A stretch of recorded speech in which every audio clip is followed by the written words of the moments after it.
Massive support வந்து TV கேக்கு இல்லாத மாதிரி எனக்கு தோணுது சார். அந்த விஜய்க்கு உள்ள ஓட்டு வந்து டிஸ்ட்ரிக்டில் பார்ட்டிசிபேட் பண்ணுற அந்த கேண்டிடேட்ஸுக்கு விழுமா? அரசியல்னாலே முகம்தான். நீங்கள் டொனால்ட் ட்ரம்ப் தான் பிரசிடென்ஷியல் எலெக்ஷன்னா, இங்கே வந்து மோடி தான், ராகுல் காந்தி தான்.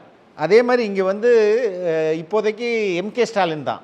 அடுத்து வேணால் ஒரு உதயநிதி ஸ்டாலின்ற ஃபேஸை அவங்க ப்ரொமோட் பண்ணுறதுக்கு ட்ரை பண்ணுவாங்க. பெரும்பாலும் இப்போ இருக்கிற இந்த நம்மளுடைய டெமோக்ராட்டிக் எலக்ட்ரல் ஃபார்மில் இந்த ஹீரோ அப்படின்றது கட்சியோட தலைவர் தான். நீங்கள் விரும்பினாலும் விரும்பாட்டியும் இந்த முறை விழுகிற ஒவ்வொரு வாக்குகளுமே அது தலைவர் விஜய்க்காக விழுகிறது தான்.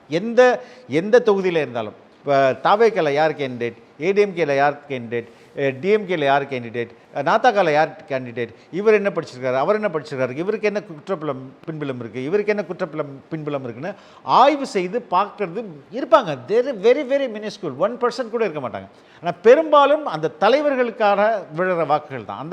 அப்படி தான் நம்மளுடைய எலக்ட்ரல் சிஸ்டம் அப்படி தான் இருக்குது.